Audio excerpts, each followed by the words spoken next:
I used to be a very bad speaker. एक बार school के समय में कोई गलत सॉक्स पहनकर चला गया था और एज अ पनिशमेंट मेरे को स्टेज पर खड़े होकर 13 का टेबल सुनाना था। फर्स्ट ऑफ ऑल 13 का टेबल ऑलरेडी इतना ज़्यादा मुश्किल है, बट फिर भी मैं अपने दिमाग में कैलकुलेट कर सकता था कि ठीक है, ऐड करके देख लेते हैं। 13 हो गया, 26 हो गया, 39 हो गया, 52 हो गया, 65 हो गया, सो ऑन। बट मैं इतना ज़्यादा ओवर थिंक कर रहा था उस समय पर, मैं इतना ज़्यादा सेल्फ कॉन्शियस था कि लोग मेरे को देख के क्या सोच रहे होंगे, और मैं कुछ बोल ही नहीं पाया वहाँ पे। और मैं नीचे अपने टीचर को देख रहा हूँ कि यार आपको दिख नहीं रहा कि मैं कितना ज़्यादा स्ट्रेस्ड आउट हूँ, आपको दिख नहीं रहा कि यार कितना ज़्यादा मैं टेंशन में हूँ, मैं कुछ बोल ही नहीं पा रहा हूँ, मेरे को हटाओ यहाँ से। उस समय पर अगर मेरे को अपने किसी रिलेटिव या फिर अपने किसी क्लासमेट से भी बात करनी होती थी तो मेरे को अपने दिमाग में 10 बार सोचना पड़ता था कि मैं इसके पास जाके बोलूंगा क्या, because I was always so scared and I was not articulate. Articulate होने का मतलब यह है कि जो भी मेरे दिमाग में चल रहा है, जो भी मैं सोच रहा हूं और जो भी मैं फील कर रहा हूं,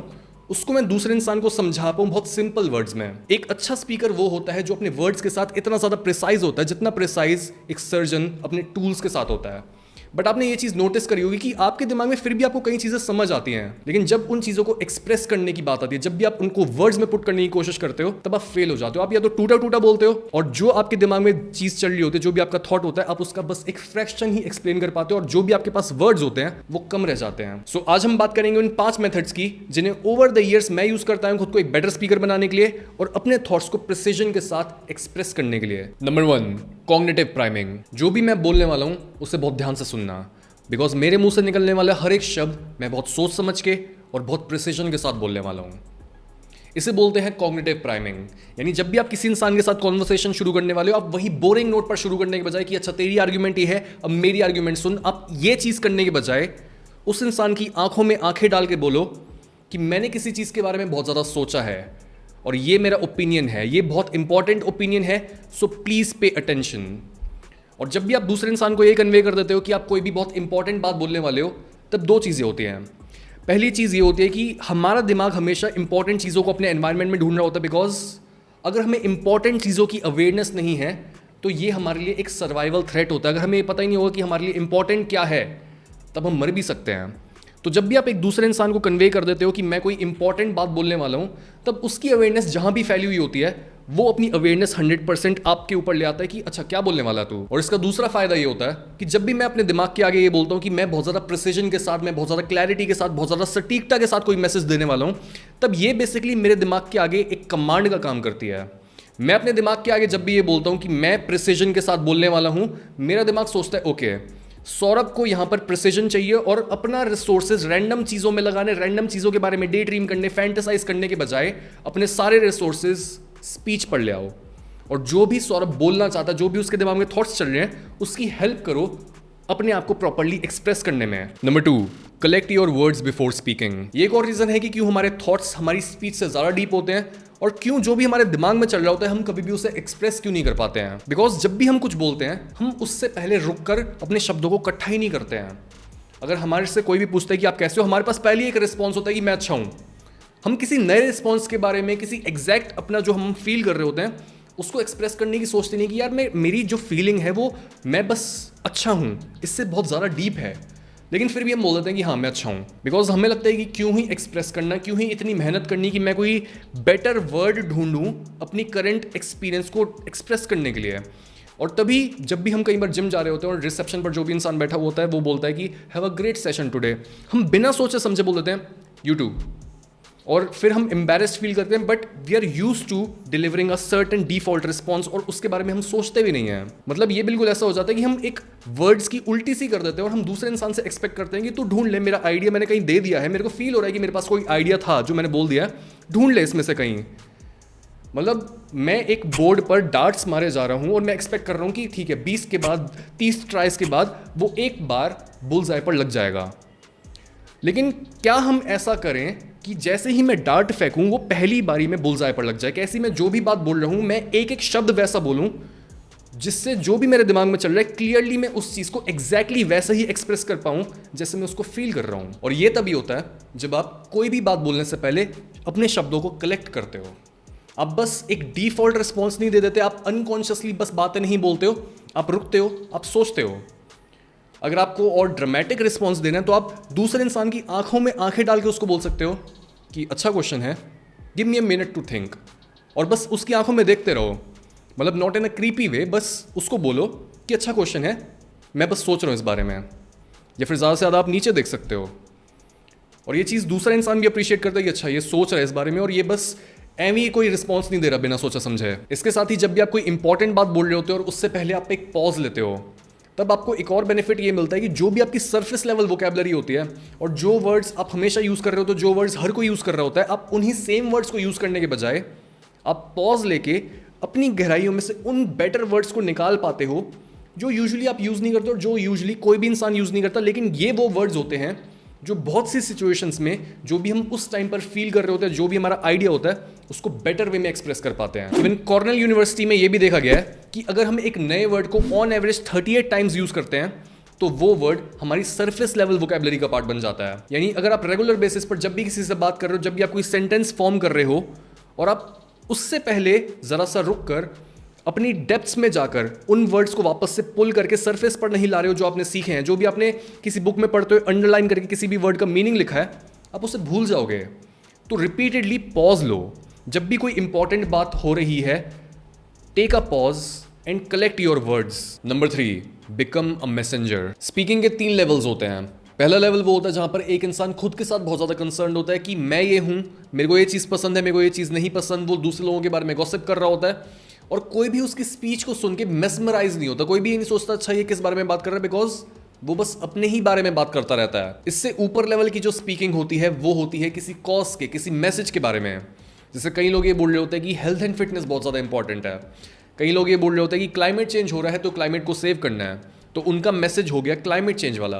कई लोग ये बोलते हैं कि पैसा बहुत ज़्यादा ज़रूरी है और इस तरीके से पैसा बनाया जाता है, और उनका मैसेज या फिर उनका कॉज हो गया पैसा। तो इस तरीके से जो भी इंसान कॉजेस के बारे में, मैसेजेस के बारे में बात कर रहा होता है कि ये एक मीनिंगफुल चीज़ है जिसको तुम परस्यू कर सकते हो, वो एक बेटर स्पीकिंग स्टाइल होता है बस खुद के बारे में बात करने से। अगर हम इससे भी ऊपर जाएं, अगर हम ये पूछें कि बेस्ट स्पीकिंग स्टाइल क्या होता है,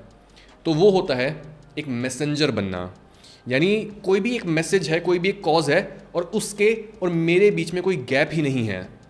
और वो मैसेज अब मेरे थ्रू पास होता जा रहा है। मैं बस एक एम्प्टी वेसल हूँ जिसको वो मैसेज या फिर वो कॉज यूज़ कर रहा है खुद को प्रोपगेट करने के लिए, खुद को फैलाने के लिए। इवन अगर आप दुनिया भर के स्क्रिप्चर्स को देखो तो ज़्यादातर स्क्रिप्चर्स के बारे में भी यही चीज़ बोली जाती है कि ना तो उन्हें एक इंसान ने लिखा और ना ही उन्हें एक भगवान ने लिखा, बल्कि उन्हें लिखा एक मैसेंजर ऑफ गॉड ने। यानी एक इंसान खुद को इतना खोखला, इतना खाली कर पाया कि जो कॉस्मिक प्रिंसिपल्स हैं, जो यूनिवर्स के लॉज हैं, वो उसके थ्रू खुद को रिवील कर पाए। इवन थोड़े दिन पहले मैं अपनी सिस्टर के साथ, सुरभि के साथ, एक मूवी देख रहा था, बैटमैन बिगिंस,